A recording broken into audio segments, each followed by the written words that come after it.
Kelly, episode 3. What's going on, buddy? Doing great. Yeah, this is going to be a fun one as usual. Sticking with the college ranks, but looking at just one college this time. So it was hard, in my opinion, to pick an actual 4 guys because the format is we take 4 guys from college, pros, pioneers, yada, yada, yada, CFL future episode. But we take 4 guys from that era or that league or whatever, and then we kind of throw them into an episode. So this one we could have done a 2 or honestly a 3-parter. Why did you pick the 4 guys before we get into it? Why these 4? Well, that's a good question. I mean, yeah, we're talking about West Texas State. So as anyone out there knows, they produced an embarrassment of riches when it comes to pro wrestling talent. And yeah, it was hard to decide. I mean, I took Dusty Rhodes because I love the American Dream. So of course, I'll take Dusty. It was tough choosing one of the Funk brothers, but I went with Dory Funk because he's kind of, he's definitely the under discussed of the two. And a great wrestler, of course. Tito Santana, one of my all-time favorite wrestlers. Got to talk about him. And we'll get into why I chose Tully Blanchard when we get to him, but because it makes sense as far as our overall theme goes. Cool, but I just wanted to give at the end we'll shout out some extra guys here, but let's waste no more time, Kelly. Let's get right into it. Yeah.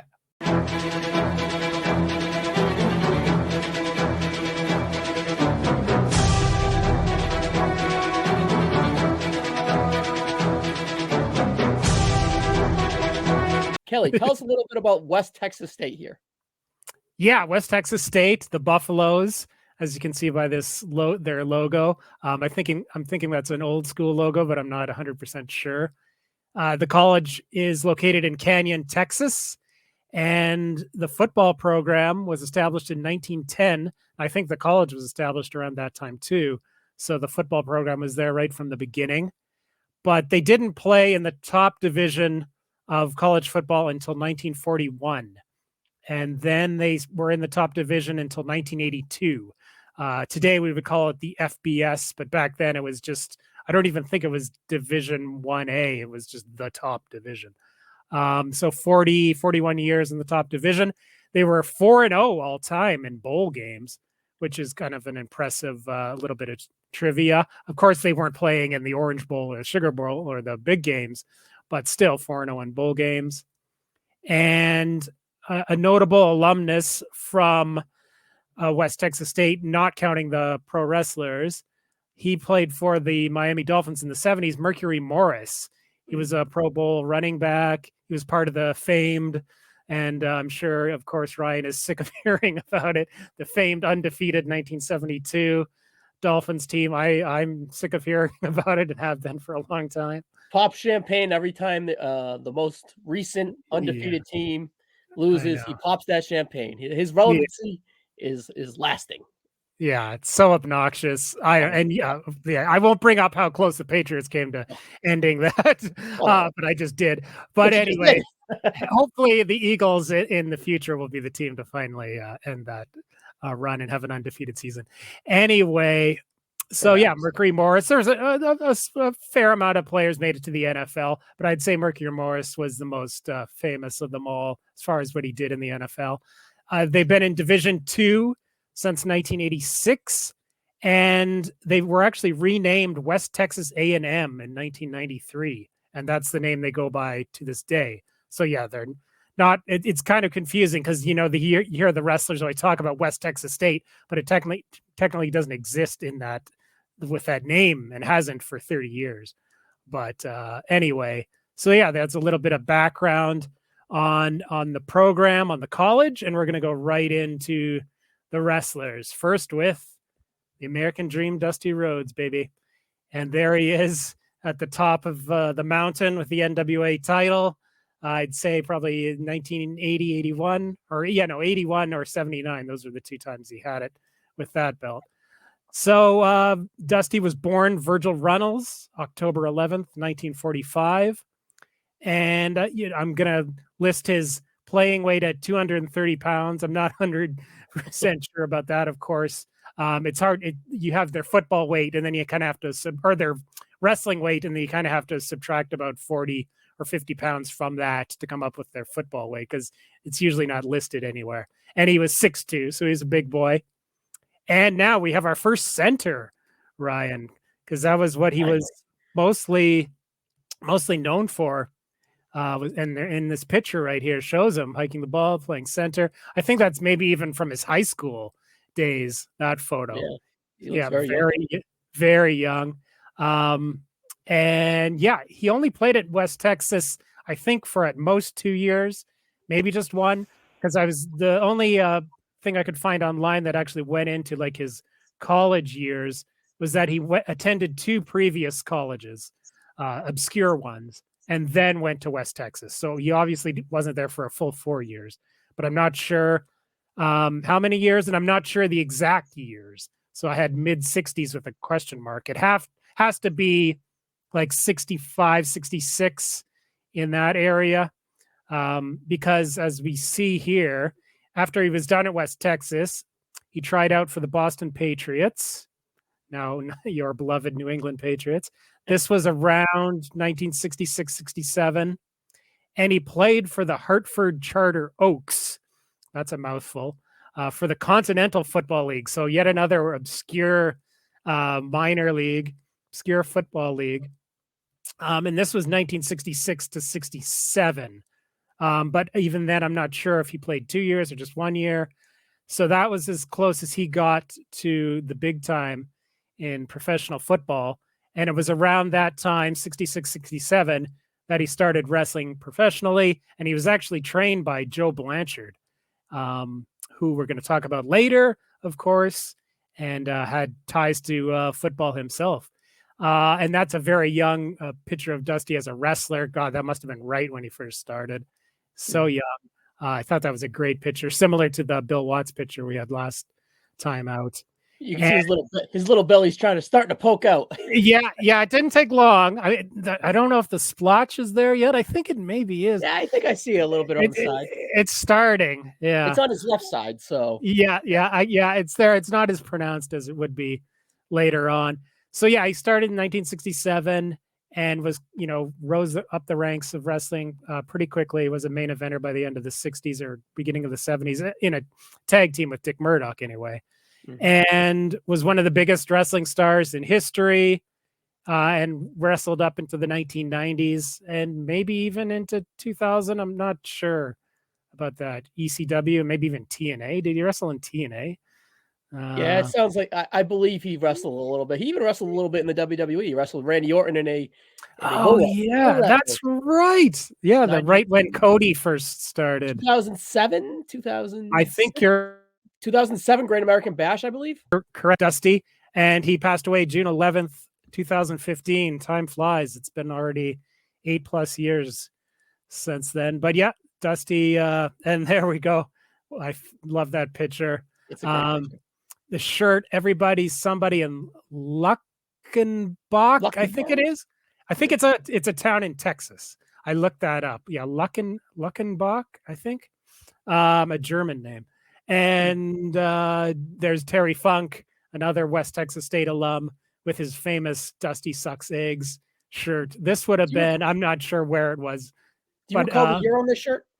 I would say that the year was from probably like 1980, 81, I think. Cool. They had that was like the peak of their feud. They wrestled, of course, a million times over the years. Yeah. But they had the feud with the Dusty Sucks Eggs shirt, I think, is from 1980, 79, 80, 81 in that range. So yeah, that's Dusty Rhodes.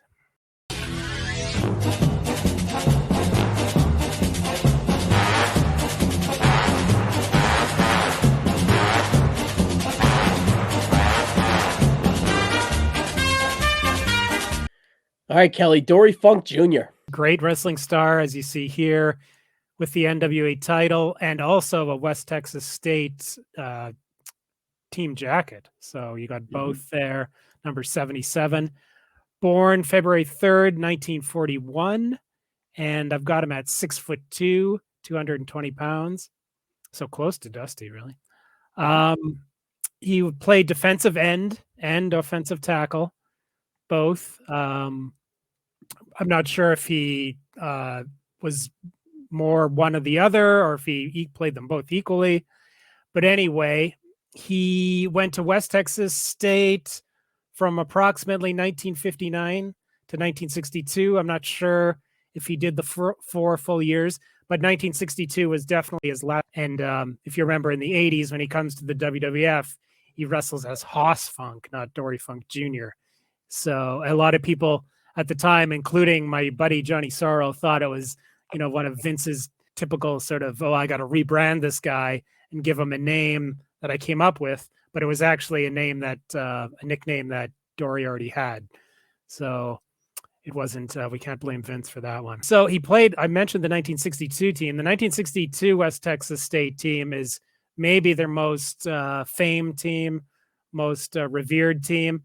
They went to the Sun Bowl and they won that game 15-14 in a squeaker over Ohio University. And they finished the year with a 9-2 record. So yeah, one of their best years, big bowl win. And like I mentioned before, West Texas State was 4-0 in bowl games. I think they won the Sun Bowl a couple times, maybe even 3 times. And then, because that was a Texas bowl game.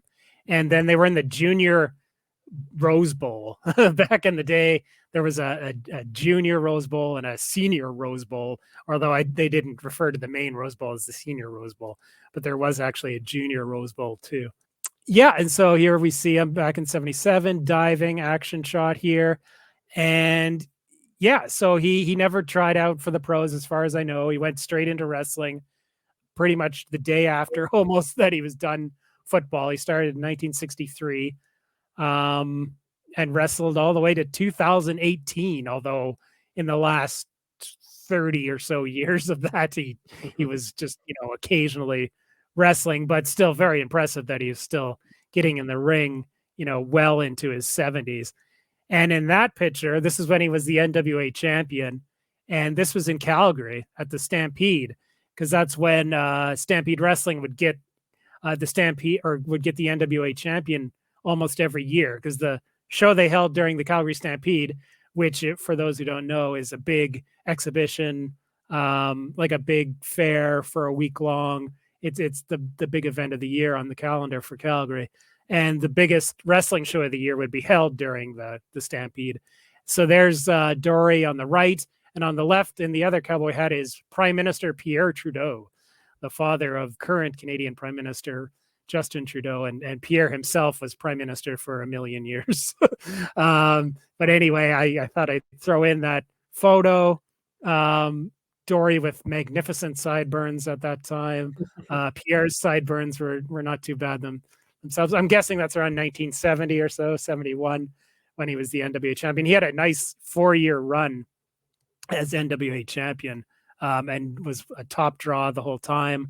A lot of people say, oh, Dory was boring compared to his brother, technical wrestler, but he was a great draw as champ. And like you can't discount his drawing power. And he was a great wrestler too. Major wrestling star in the 60s, 70s, and 80s. And yeah, that's Dory Funk for you.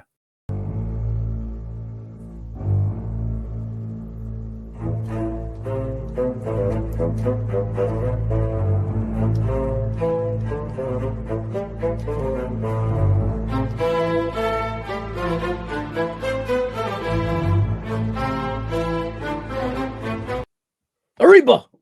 Kelly, tell us about one of my favorites, and yours too, Tito Santana. Oh, yeah. Longtime favorite of mine, Tito Santana. He was born Merced Solis, May 10th, 1953.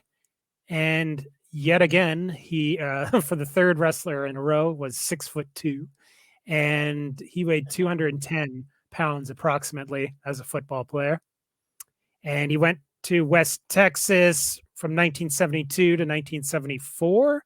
I'm not sure, as a freshman, maybe he went somewhere else, but I couldn't find info on that.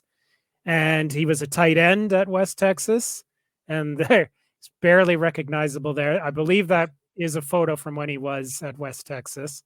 Looks like a principal there. Yeah, I know. Well, he would end up becoming a teacher. So yeah, he's got the teacher look right there already down pat. but he would, of course, take a 20 or so year sojourn in professional wrestling first before getting into teaching. So, yeah, like I said, West Texas, 1972 to 74. I do have his stats here from College Football Reference, just to give you an idea of what kind of player he was. Let's see. His first year there, he had 11 catches for 161 yards. Second year, 35 catches for 499 yards, 0 touchdowns the first 2 years. But in his last year there, he had 5 touchdowns with 20 catches and 288 yards. Of course, back then and even today, and with a lot of college programs, they don't throw the ball that. I think he was drafted in 1975, but he was cut during training camp. And then he went to Vancouver, close to where I live, and played for the BC Lions, BC standing for British Columbia, for those non-Canadians out there.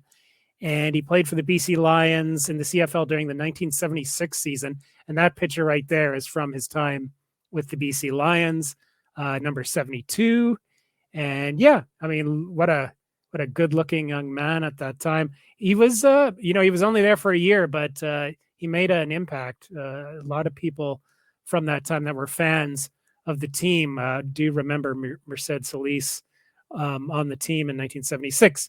But like all the others, their calling would eventually be professional wrestling. He got into it right after the 76 season and wrestled from 1977 to 2022. He wrestled last year. So he's still got some matches in him apparently.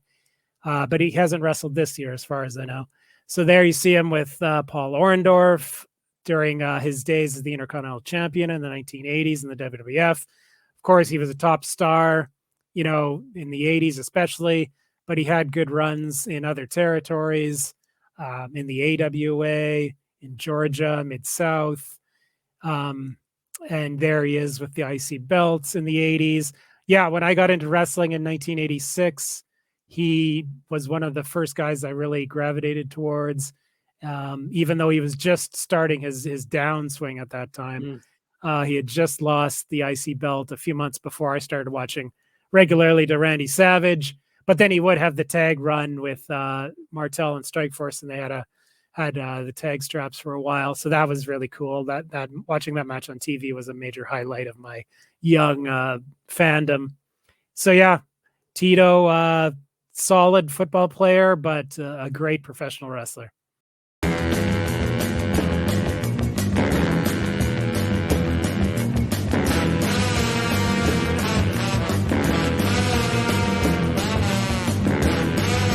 Tully Blanchard. Tell us a little bit about Tully. Okay, Tully Blanchard. We've hinted at him before, and we left him in the main event spot for one reason only, because we finally have our quarterback, Ryan, and this may be the only quarterback that we talk about for this whole series, but we'll see.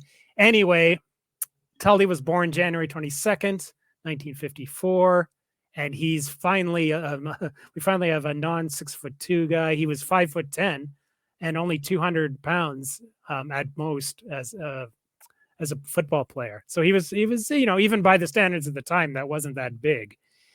But like I said, he was a quarterback at West Texas, number 18. And his father, Joe Blanchard, was a pretty well-known football player himself.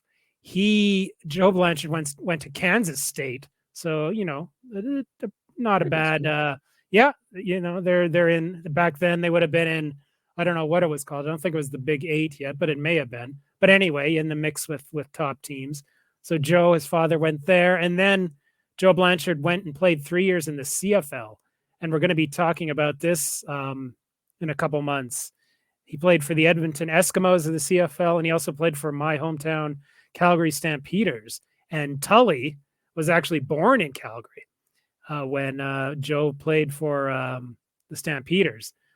So he was born in Canada, but of course, right after that, by the time Tully could remember anything, he was gone from Calgary, and they were down in Texas, and Joe became at first a star pro wrestler, and then eventually Joe became a top promoter, and eventually the promoter of the Southwest territory, the San Antonio territory in Texas. So yeah, Tully came from a double lineage. He came from his father's football lineage and also his father's wrestling lineage, and followed his father in his footsteps. Followed in his father's footsteps in two different respects, football and wrestling. So yes, back to football. West Texas State, 1974 to 1976. Apparently, he was signed to go to SMU, which is also, like Kansas State, a step above West Texas. SMU had some pretty big years in the 70s and the 80s. Anyway, Tully did go there first in 1972, but he never played for them. He was a freshman and didn't get he didn't get a chance to see any action at all. So he left SMU after 1972, had a sort of a lost year in 1973, and then went to West Texas 74 to 76, where he was their starting quarterback for 3 straight years. And I'll look into his stats here. The passing stats are not impressive by our standards, and not probably maybe really by the standards of the time either.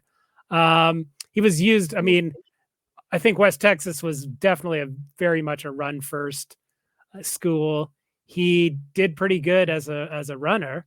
He had, a 261-yard season, 345, his second year with 4 touchdowns rushing, 336 his final year with 4 touchdowns rushing.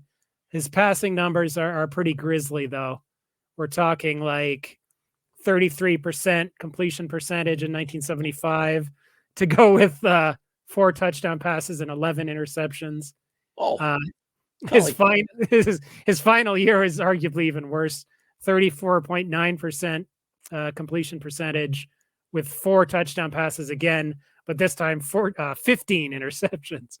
So, back then, if you look at the stats from college and from pro, quarterbacks, even the best quarterbacks, had high interception numbers because there was a lot of like wild, throw up Hail Mary miracle stuff. They had route concepts, and it's just and there wasn't check downs. Yeah, they didn't do check downs, or the West Coast offense hadn't been invented yet, so you didn't throw it to the running back as much. So yeah, if you're throwing it, you were throwing it down the field 20, 30 yards, and crazy stuff could happen. Anyway, we've come a long way in the passing, in regards to passing in football. But yeah, Tully, like I said, 3-year starter, so that's nothing to sneeze at quarterback. And he got into wrestling. He actually started wrestling while he was in his senior year. No, I think he football for West Texas State, because it has the Blanchard no armchair QB, and it goes into the text. If you could read it, says, West Texas State quarterback Tully Blanchard is wrestling during the off season. So that's when he was very young.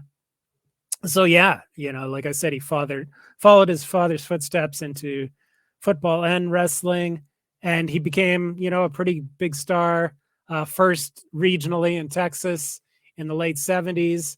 And then in the 80s, he became one of the top stars of the decade.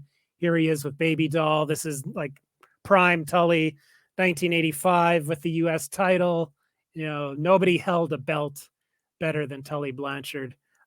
Peter Winson once, that was a quote from Peter Winson on Greetings from Allentown back in the day, but it's true. Even better than Flair, I would say. Tully was great at just holding the belt like that during promos. Big star in the 80s, but his career kind of came to an abrupt end around 1989 when he was done in the WWF, and didn't go anywhere really, and just vanished. But he's made a return in the last 3 or 4 years with AEW, and he's even wrestled a few matches in recent years. So yeah, he had a nice comeback after quite a few years away from pro wrestling. But yeah, that's Tully. That's our QB, man. Finally got one. That's a pretty big 4. Let's hit some honorable mentions before we jump into some of our stats. Yeah, I could have went with 4 different guys of equal, pro wrestling stardom, because the guys who went to West Texas State and went into wrestling, it's a legendary list. Starting with Stan the Lariat Hansen, Bruiser Brody, longtime partners with Stan Hansen. They both went to West Texas State. Bobby Duncombe Sr. Went to West Texas State. He played in the NFL for the St. Louis Cardinals, so he was quite a player. Ted DiBiase, of course, played for West Texas, probably around the same time as Tito Santana and Tully Blanchard, actually. Manny Fernandez, the Raging Bull, played for West Texas. There's some controversy with that. A lot of people think that when Manny Fernandez says he played football, that he's lying, and that he was trying to make people think he was the Manny Fernandez that played for the Miami Dolphins in the 70s and was actually a pretty good football player. But no, I mean, Manny didn't play in the NFL, but he did play college football, so it wasn't a total lie. And then, of course, we have Terry Funk, recently passed away. His brother, they're both on the team, and so that's a very impressive list of names. And they dried up once you got into the 80s, and the program itself went down a notch too, and didn't produce wrestlers anymore. But in their heyday in the 60s and 70s, they turned out a ton of guys that went on to be main event pro wrestlers. So that's it for the wrestling or the football portion of this episode. I'll just go over my references quickly. Wrestling Data, of course, again, the books Heroes and Icons and the Heels from ECW Press, of course, College and Pro Football Reference. And then for today's episode, I used helmethut.com, gobuffsgo.com, and then a little dash of Wikipedia as usual. And next time we're moving on. We're moving up north of the border to my home country of Canada.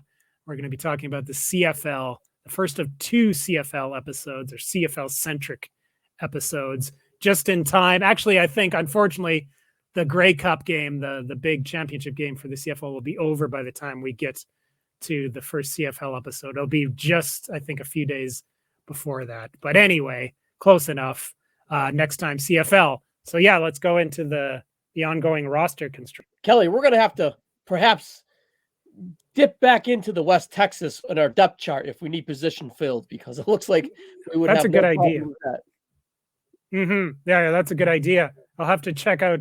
I didn't check the positions really. I think DiBiase played on the D line, but I'm not sure. And Terry Funk too, maybe. But anyway, we'll go back. We'll return to that at a later date. We'll meet them. So we'll go. But when that time comes back, I think we know what episode to circle back on to get some extra guys for our depth chart. But speaking of our depth chart, Kelly, let's take a quick look at what we got for this episode, and let's add to it. 3 episodes in now. All right, Kelly, here we go at the bottom. Let's start with the defense. Dory Funk Jr. We had him at defensive end and offensive tackle.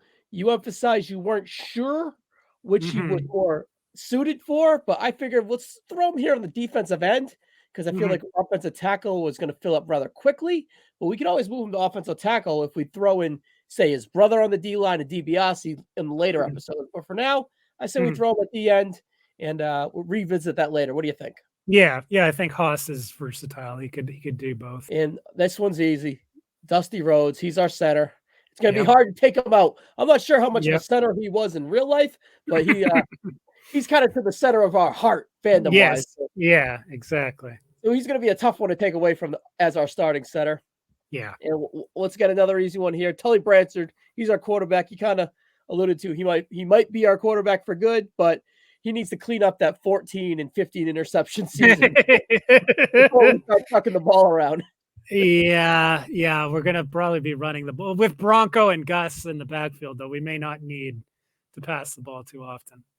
But especially with these 2 tight ends that we have, we're going to have a lot. We're going to have D gaps. We're going to have D gap runs here, really stretching the ball here. We're going to run outside zone, maybe, perhaps. I don't know if outside zone was invented with all these guys. They seem like they ran a lot of wing T and double wing, which is just gap slam the ball down your throat type of games. But That's where we're at here. I think Tito's our number one tight end, just out of respect for Ariba. And he had a tryout in the NFL too. What team was it? Was it Buffalo? You said Kansas City. Kansas City. That's exactly right. So, I think we always sneak Orndorff over if there's another tight end, but I think this is good for now. What do you say? Yeah, and Orndorff was a fullback first, and was only like begrudgingly went to tight end at the end. Right. Yes. So Tito's the more natural tight end. Cool, but I feel like we're gonna have 2 or 3. Yeah, there's a lot of the same position. We'll see if there's any like true wide receivers. I'm not sure. I haven't come across any yet. And then our secondary so far is completely barren. We don't even have linebackers yet. And no, there's no line. So we'll see. Ron Simmons' Heisman ass is going to have to carry our defense. So yeah, the defense is one up front, so that's a good start. Let's take a quick look at our match recommendations here. So last episode we had Pete as our special guest ranker or recommendator, and then this episode I got my friend Sean Kidd. Sean has a new podcast here on the No-Sode audio feed where he just dives into Pacific territories per episode, and he's an old Crock and Roll kind of guy, so he kind of took Crock and Roll and kind of morphed it into territories. I know we did one about Terry Funk when Terry Funk passed. Sean's a great guy. And all right, let's start with the first recommended match here from Sean. It is Dusty Rhodes versus Nick Bockwinkel, a singles match for the AWA World Heavyweight Championship on May 20th, 1983 for Houston Wrestling at the Sam Houston Coliseum in Houston, Texas. An 11-minute match that I went, along with Sean, 3.25 stars. Kelly, did you happen to watch any of Sean's recommendations, or are you familiar with them? No, I watched them all. I think I maybe had seen this one before, but the other ones I don't think I'd seen before.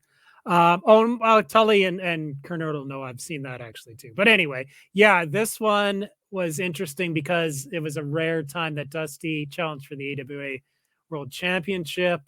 This happened in Houston, where you'd have these unique meetings, because Houston was a city where you got guys from different territories coming in, even sometimes from New York coming in for Paul Bosch. So you had these dream matches. So this is definitely a dream match, because I don't think Dusty and Nick Bockwinkel wrestled too many times. I went 3.5 on this one. I don't do quarter stars, so maybe I would have went the same as you guys, 3.25. I went 3.5. The finish was a little wonky. Dusty got busted open, I guess, by DiBiase right at the end with the interference. He was also bleeding on the top of his head. I'm not sure if that was, I guess that must have been accidental, because I don't know why you'd blade the top of your head, but who knows? Dusty was a blade master, so maybe he was doing some 4D chess blade blading. But yeah, a fun match, but it was short and went to a pretty quick finish. And you knew with Dusty, he wasn't going to do he was pinned, which was rare, even with the interference. But it was a weird sequence at the end, kind of put like a little sour taste in my, I thought the match was good. 3 stars is a good match. 3.5 is very good. I'm somewhere in the middle there, so 3.25. I just thought it was weird, or he laid down for the 3 and then he instantly got up and got on him and to get the heat back. So it was just and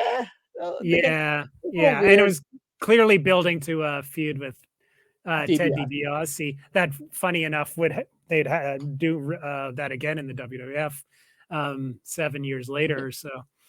But I wasn't aware of this feud. It'd be interesting to see those matches, if any of them are out there on tape. Yes. And the second Dusty match here is Dusty Rhodes versus Superstar Billy Graham, a Texas death match for the WWF Championship on October 24th, 1977, from Madison Square Garden from New York, New York. 11 minutes and 14 seconds that I went 3.5 stars, Kelly.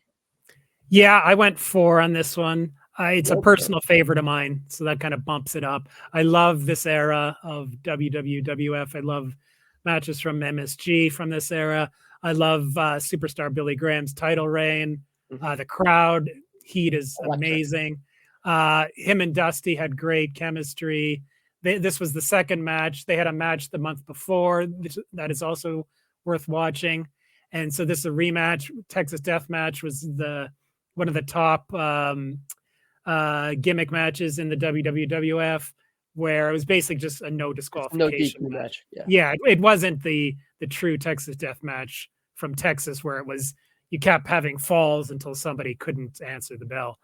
But still, this was bloody. A rope gets pulled out from under the ring and used. There's a lynching in the middle of the match. Yeah, it's just a super fun match. Great brawl. Yeah, great brawl. Yeah, everyone should see One of Superstar's better matches, perhaps, right? Yeah, I would say so. Yeah, I mean, Superstars definitely, this era of Superstar is definitely underrated because he had his matches with Bruno. I'd say actually his best match is against Bruno from a couple months before this, which is a double juice bloodbath between the two of them. But yeah, him and Dusty had great matches. The whole reign. If you have like we don't do comps anymore, or there maybe is a comp out there back in the DVD days. If someone made a comp of Superstar Billy Graham's run as champion in New York, that's a great watch because there's so many cool matches on it. So yeah, we're in the midst of the prime run of Superstar Billy Graham here. Yeah. Sean recommended Dory Funk versus Barry Windham, a singles match, which was a 20-minute TV time for the NWA Western State Heritage Championship, November 14th, 1987, from CWF Championship Wrestling from Florida in Saratoga, Florida. 16 minutes and 41 seconds with the commercial breaks that I went 3 3/4 stars. This is my favorite match out of the whole collection of matches. Yeah, I may agree with you on that one, Ryan. I went 4 stars on it. I'd never seen this before. It was an excellent match. Barry Windham was so good at this time, but Dory really brought it. The two of them were just slugging it out right from the opening bell.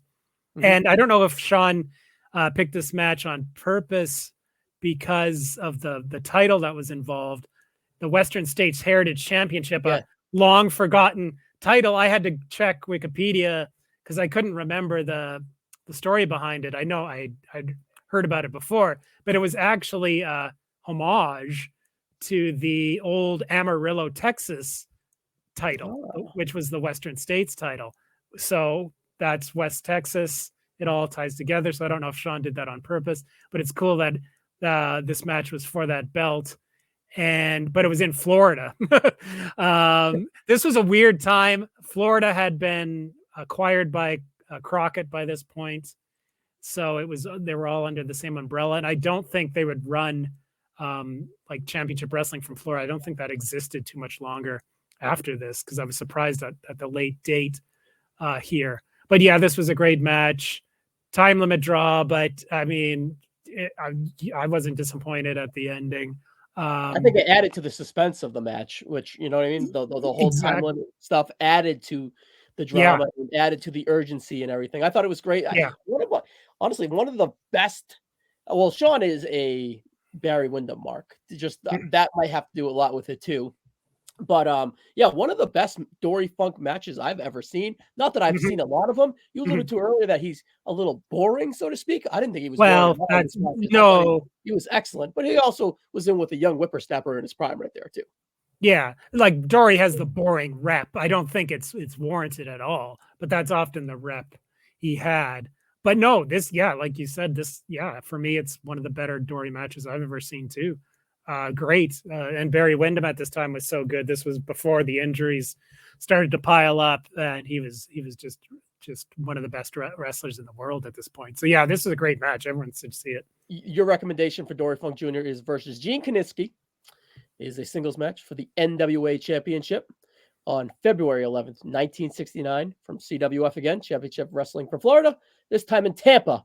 We saw 3 minutes in 46 seconds of a 27-minute match, and I rated it as pretty cool. We only saw a few clips, but it was cool to see the clips. Yeah, I gave it a not applicable rating. I picked it just for the historical significance. It's the night that Dory won the NWA title, so of course, like the biggest night of his career. Back in those days, title switches were very rare. I believe Kiniski had been the champion for 3 straight years at this point, and then Dory Funk Jr., like I said earlier, would have a 4-year run. So this was the only NWA title switch in a 7-year span, which is crazy. What do you win by a rolling top-legged roll or whatever? I Well, forget. yeah, It was something yeah. very You know, simple. we had Gordon Soley, a young-ish Gordon Soley, pre-glasses Gordon Soley here narrating the match. Yeah, I was wondering how long it went. So 27 minutes in total. That's yeah. I thought it maybe even been longer, but yeah. What we saw, there wasn't much to judge. Gene Kiniski, he's from Canada. We're going to be talking about him on a future episode because he played in the CFL. And just a cool bit of history, I thought, to throw in there. No, absolutely, for sure. Gordy did say it was a 27-minute bout, so that's why I put it in there. All right, okay. Sean, just like you and I, a big Tito Santana mark here. He is also a Butch Reed mark. Tito Santana versus Butch Reed, a singles match from January 13th, 1984 from Houston Wrestling from Houston, Texas. 17 minutes and 30 seconds. I went 3.5 stars. A typical Tito match, and it was interesting seeing Butch Reed here. I thought he sold really well for all of Tito's stuff, and they just meshed super well. Yeah, these guys have good chemistry. There's a match in WWF a few, and I went 4 stars on it too. I was throwing out the 4s like crazy today. No 3/4 or quarters, so you got to go one or the other. Yeah, exactly. This would have fell, I guess, probably more in the 3 3/4 range for me. Maybe I should start. I always say this. I should start using quarters, but whatever. It's a great match. They went all out. The finish was great. We got a clean finish, which was kind of surprising because at this time with 2 top wrestlers, there was often some sort of screwy finish. So this was cool to get a clean finish. Tito was great. It was interesting. The date on this, Tito was back in the WWF by this point and only weeks away from winning the beating Don Morocco for his first IC title. So it was interesting that he was still doing shots in Houston at this time. So and Butch Reed's super underrated. We've looked at him now a couple times in matches with Doom previously, and he was a football player. I think he had a cup of coffee in the NFL, if I'm not mistaken. Probably kind of like Orndorff did, on the practice squad or whatever. But anyway, he was a football player as well. Hopefully he was a defensive back and we can call his name. Yeah, we'll have to look him up. Yeah. Maybe he was even a safety or a cornerback or something. There is a defensive back that I can easily put on the list, but we'll have to wait till the end to find that one out. Okay. All right, Kelly. The other match here, your recommendation for Tito is Tito versus his biggest rival, Greg the Hammer Valentine, a singles match for the Intercontinental Championship on October 22nd, 1984, Madison Square Garden, New York, 5 minutes and 53 seconds. And I went 3.5 stars. I typically 3.5 with all of these matches because it is so goddamn intense. It was the guys were just so awesome. I think the floor is 3.5 or really, and then the ceiling's like 4 4.25, but they just never, ever, ever have a clean finish until they blow off to start the feud and then to blow off the feud. So that's kind of a trope for nowadays, but man, was this intense. And this New York crowd was eating this up, man. They wanted it. When the Fink announced him from Toledo, Mexico, the fucking place blew up. Yeah. And I thought this was one of Tito's better interviews pre-match with Gene too, as he kind of just really emphasized his fire and his hunger to get that Intercontinental Championship back, as he just previously lost it to, I believe, or a month or so, whatever. So, this was a great one. Yeah, it was probably about a month before this that he lost it. It's kind of weird because the whole thing was that he hurt his knee in a match of the previous encounter at Madison Square Garden with these 2 guys in August of '84 ended with Tito hurting his knee, retaining the title, but leaving with a limp. And then it went on to they wrestled on TV in September, and Tito could barely walk at that point. And Valentine beat him quickly in that match. And then supposedly Tito had knee surgery, but was miraculously able to come back for October 22nd. It took like 3 weeks of rehab and he was back. But anyway, this was the first match back after the knee injury. So yeah, the crowd was super hot. They had 2 previous matches at MSG. This is one of the great series of all time. So this is the third match. They would have 3 more matches in the future at MSG, including a lumberjack match just a couple weeks before the first WrestleMania. And then actually the final blow off is in Baltimore in a cage not match. until June. Yes, yeah. When it seemed like there was no chance Tito was getting the belt back, but he did, and that match is amazing. Yeah, like the crowd heat for that one's amazing. The crowd heat for all the matches is amazing. This match, yeah, I went 3.5 2. It's one of my favorites, and I picked it also because it's on the shorter side, and it's just a hot brawl right from the get-go. There's no pretense really to wrestling. The match they have the next month is maybe the best of them all, the November '84 MSG match, besides the cage match.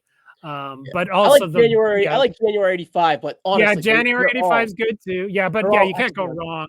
Even the first one in I think June of '84 is really good too. Like they were just it was amazing chemistry between these two guys. One of my all-time favorite feuds, just a classic of the '80s, a classic of WWF from the '80s. Yeah, great match. And then Valentine breaks the belt in the cage when he loses it. Yeah, it's the perfect end to it. Yeah. And then years later, Tito's wife would throw away that green Intercontinental Championship in the dumpster, and the belt collectors are still sobbing about it. I am too. That's epic history that she threw away in a dumpster. Really? I've never heard that before. Interesting. Yeah, interesting. All right, our last wrestler here is our quarterback, Tully Blanchard. Yeah. John's recommendation was Tully Blanchard versus Don Cornudel, a singles match for the NWA World Television Championship, May 11th, 1985. NWA Worldwide in Atlanta, Georgia, 11 minutes, 28 seconds. I went 3.5. This was my favorite match. I said that Dory Funk and Wyndham was the best match. This was my absolute favorite match to watch in this 8-match series. And that's including Tito Santana and Greg Valentine that we just gushed about. And there's a glutton of very good matches here. But I think this was my most fun watch. Yeah, I really liked it too. I went 3.5 stars. I probably would have went higher on it if this was the first time I saw it, but I did just see this not too long ago. But yeah, it's great. It's like such an awesome performance by Tully, just getting beaten from pillar to post the whole time. So many near falls. The crowd is super hot. Like Don Cornudel comes off as like one of the biggest baby faces at the time, comes off as one of the biggest baby faces at the time. But the crowd in the Carolinas, he was very highly regarded because he had a long heel run with Sergeant Slaughter that produced such great matches. And then he had a big face turn where the Russians turned on him. So yeah, he was actually probably at the peak of his babyface powers at this time. Yeah, very, very good match. I would knock it down just because the finish wasn't conclusive. Yeah, but it was a TV match, so you weren't going to get a clean finish because everything was building towards the big house shows. But still, one of the best matches that we've seen on the worldwide shows for sure. But yeah, the chemistry between these two, and really Tully out there having a hell of a day in the ring. Yeah. Your recommendation here is Tully Blanchard versus Eric Enby, a singles match for the Southwest Heavyweight Championship, January 31st, 1983, from SCW, San Antonio, Texas. 6 minutes, 19 seconds. I went 3 stars. I thought it was good. It was a gusher. It was a pretty cool story. I have not really watched much of this territory, if any. But I thought Tully was also great in this match until he gained control and then just absolute beat the shit out of Emery towards the end. I like the story where he was just trying to prove a point. I like the story of him having the 30 days. They did the interview with who was it? Bob Sweetan.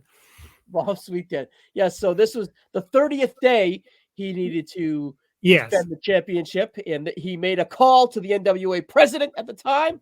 And they gave him the okay to go out there and have a match tonight. And there he was, Eric Embry. And who was in the ring? He paid off someone. The grappler. Yeah, the grappler. Excuse me. He paid off the grappler. The grappler took the cash.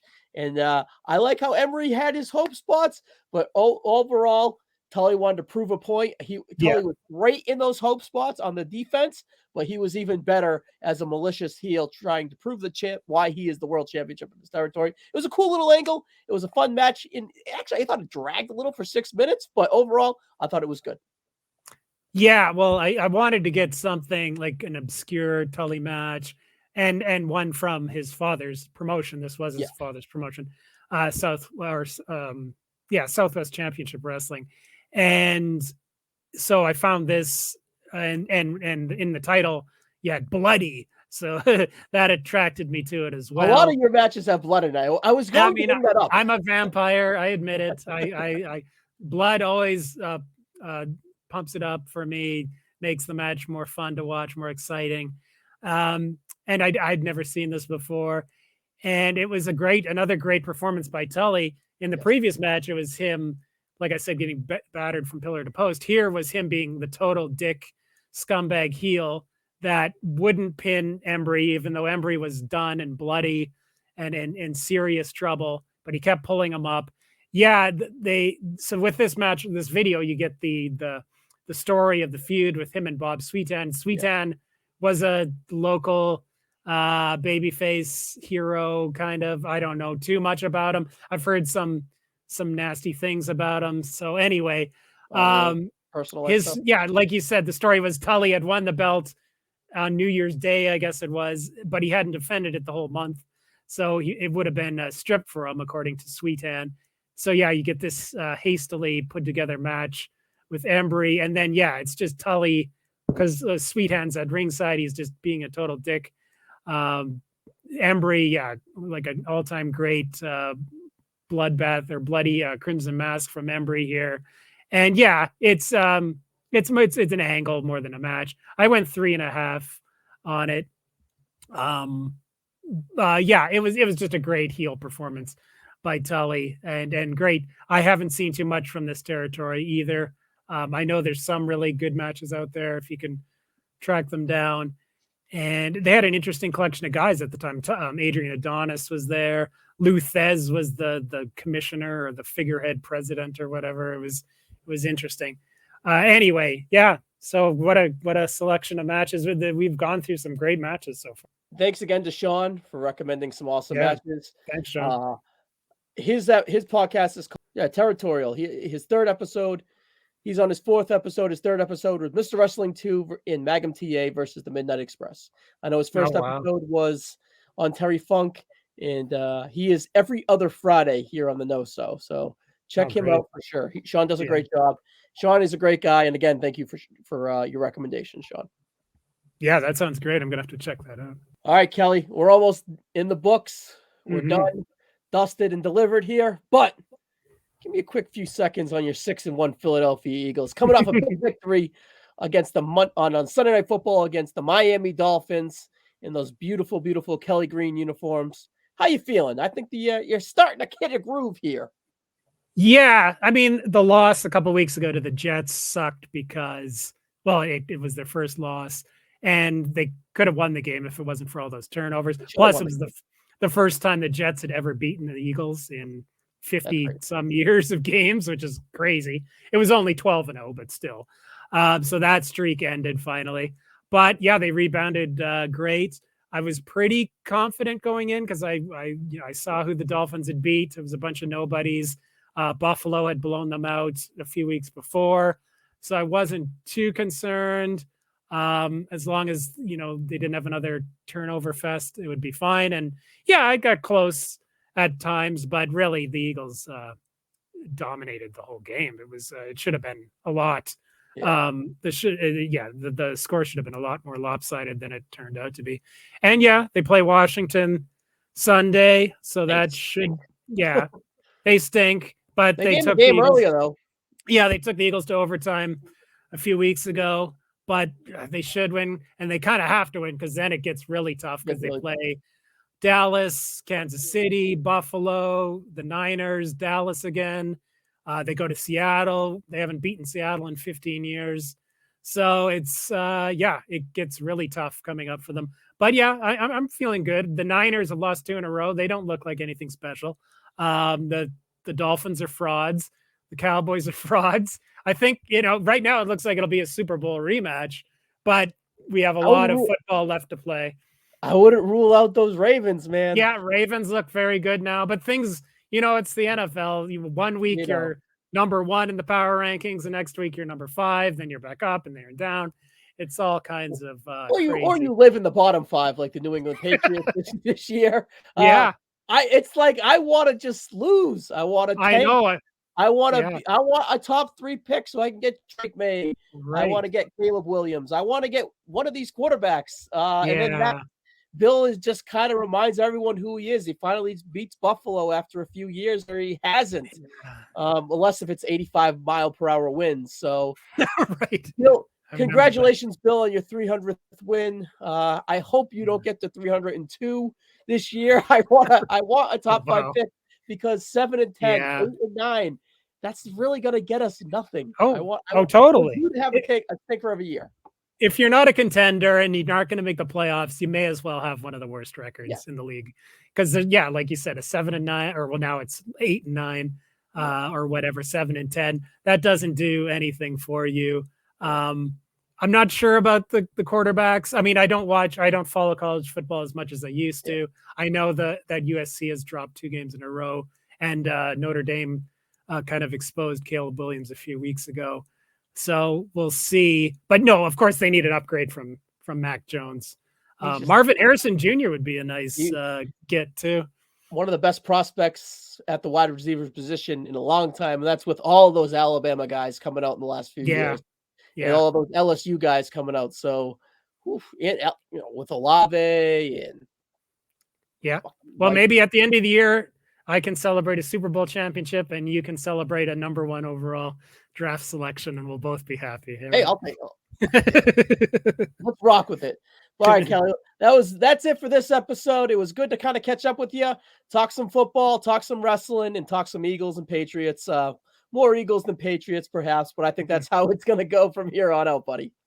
Yeah, and this is a TO jersey, by the way, in case people didn't know. So, this is we got McNabb, we got Westbrook, we got TO. We're getting there. We're in the Holy Trinity. Now.